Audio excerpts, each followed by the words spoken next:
I'm going to show you how to properly change the oil on most push-style or self-propelled lawn mowers. It does not have to be a lawn boy. It doesn't have to be a similar style or color or look to this.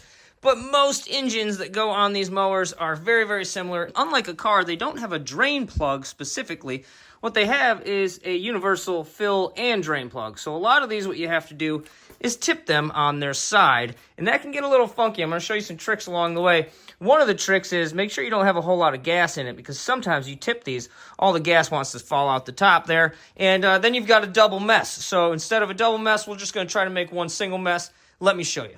First thing I'm going to do is put some of that thing's gas into this can right here. This is an old school can, yeah, the cool ones. And it says blower and mower on it because I wrote that on there, so I know it doesn't have any oil in this. This is just straight gasoline.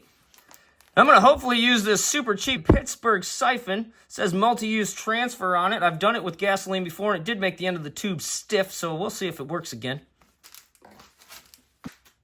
One thing I noticed is when I smell the gas, I'm not sniffing it, I'm not crazy, but one thing I noticed when I took the cap off, it smells a little bit more like super glue than it does gasoline, so we'll see if this stuff is going to start the car or not. So we'll see if this stuff in here is going to start the mower or not when all is said and done.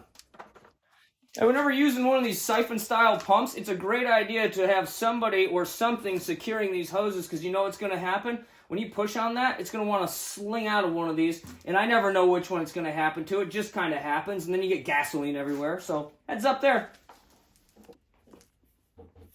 This pump doesn't work.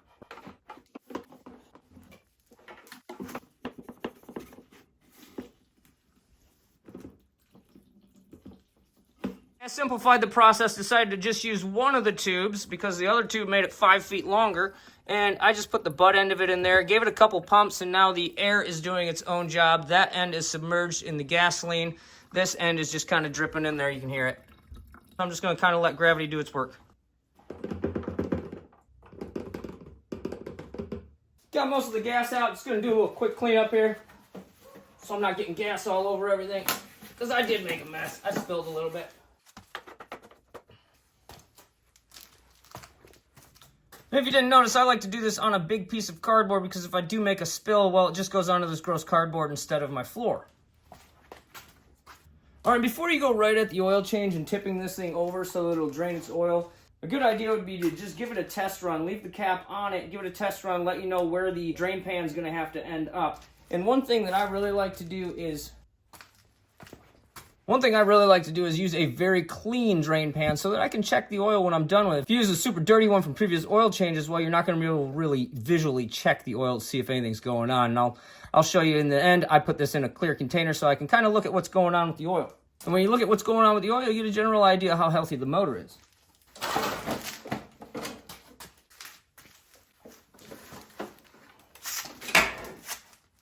Don't worry, it's just hitting my car. So you can see this one with the offset wheel. Offset wheel sure makes this a heck of a weird thing to work with. A 2x4 under here might help me out, so that's what I'm going to go grab. And now you can see why I did this without pulling that drain plug first, because I'd have oil everywhere and I'd have to hold this thing somehow over the pan. What this one wants to do, the way it's weighted, it wants to kind of tip forward a little too much like that. The weight kind of holds it upward like that with the handle. So I'm just going to put some of my wheel. So I just threw some of my wheel cribs here. And if you don't know what these are, I've got a video about them. They help me out a lot in the garage, usually with cars. But hey, today it's working with the lawnmower. All right, slide the pan under. Leave a little room for it to spout out. That's some super clean oil. I changed it right before my final session last year with it, the last mow. While that's draining, I'll explain why I use these paint cups. Well, it's really nice because they've got these measurements on the side, so you know exactly how much oil came out and exactly how much oil you can put in there. Bonus feature, they're clear, so you can kind of check the oil out when it's in there. Okay, at first I said the oil was looking really good, but you can kind of see, I'll try not to get the reflection, you can kind of see where it is starting to color up, this copper right here. Sometimes sparkles are from an additive that you used, and sometimes it's because the rings or something else inside the engine is wearing down and the material is actually making it into the oil. And I recall this happening to me before the end of the year. Last year I did this oil change and I saw some of that. And so I thought, well, Who knows? Is this going to need a rebuild? Is it just something crazy that's in the oil? One thing to remember on these oil changes, well, most small engines don't have an oil filter.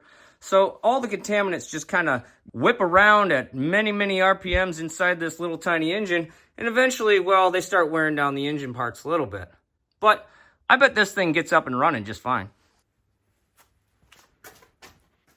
This is actually the color of oil. It's not supposed to be black. Look at that. Some really nice oil that came out of there. Since this kind of has that offset weird design, it is tilted a little bit funky, so I'm going to kick this out of here and make sure I got all the rest of the oil out of that.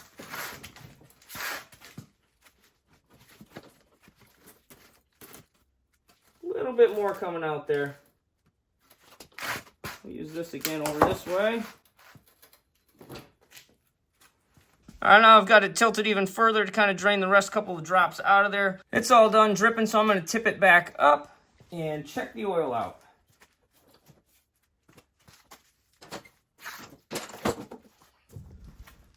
Evidence of why I drained the gas. Even with almost no gas left in it, guess what it did? Started leaking gas from the cap. So, if I had that thing full while I was doing an oil change with the oil draining, guess what would have drained as well? My gasoline. So the capacity on that is 21 ounces. Let's see how much drained out so I know how much to put back in. And again, you can see how good looking that oil is. Nice and honey colored, not supposed to be black or coffee color at all. Make sure it's a honey colored oil. Honey colored oil is what you want. So only about 16 ounces of oil came out, which means the crankcase keeps about 5 ounces in it. I'm going to say 4 because there's probably still a little bit left in the bottom of this thing. About 5 ounces stays in there, so when I pour it back in, I'm going to pour 16 ounces in. A nice little hack, when you look up how much oil your engine's supposed to take, write it on the side so that the next time you go to change the oil, you don't have to look it up again.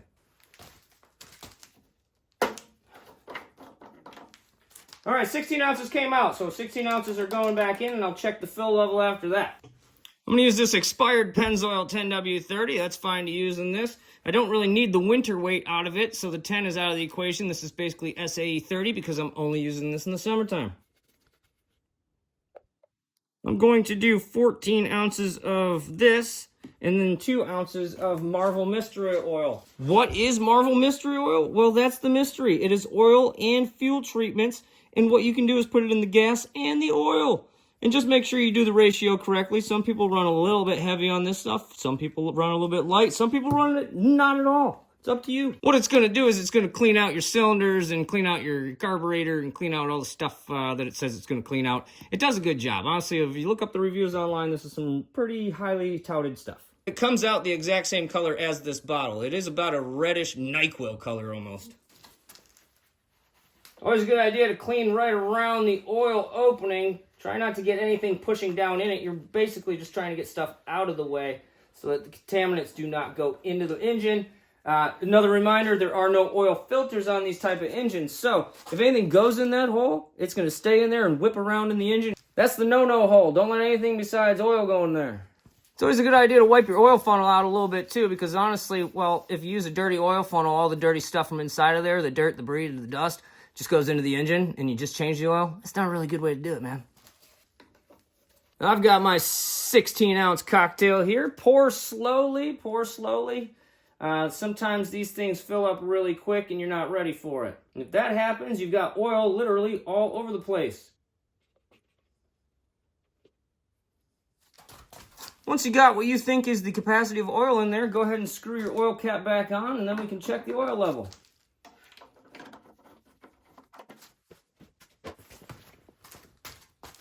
One thing I'm going to do before I check the oil level, I pulled the spark plug wire off of this because I don't want it to start. Just pull that right off. Should pull off easily. If it doesn't, you know, maybe skip this step. Or figure out why that doesn't pull off easily and start fixing that. So one thing I'm going to do, I've got my 21 ounces, I think, of oil in there. I'm going to pull this cord lightly to just distribute some of that new oil in there, move around some of the old oil. And I'm only going to do this twice, okay? I'm not going to do it fast. I'm not trying to start it. There you can see that now it's fighting me, the compression's starting in the engine. I'm just going to leave it right like that and check the oil level here. This dipstick makes it pretty easy because they put the full line right at the kink. And it looks like I'm probably a little low. It's hard to get the camera to look at that because it's silver on something darn near clear. I'm a little bit below the full line, so I'm probably going to add just a little bit more. I probably overestimated how much oil this kept in it, because if you look at the bottom here, it probably burns a little bit of oil. So I'm sure I lost a little bit of those 21 ounces from last season. So you're looking for the highest point of most of the oil. If it's got a little tail sticking way up, that's probably from you dragging it on the way out. The oil's not supposed to be to the top. If it is, you're going to create way too much pressure in there. You're going to end up blowing the engine. Kind of just like when you don't have any oil in there, you blow the engine as well. Don't blow the engine. Don't blow the engine. You basically have to tip it to get the oil out, tip it back to get the oil in, measure the level, and then adjust accordingly to there. And if it looks like you don't have enough oil, add just a tad. If it looks like you have too much oil, you're going to tip it and drain just some of that back out. One thing you should probably do right after you change the oil, start it. So I left the air filter off, and I'm going to spray some starting fluid in there and then give it a shot, see what we get. You don't need much starting fluid, usually a couple seconds if that. That ought to do it. Ooh, it wants it.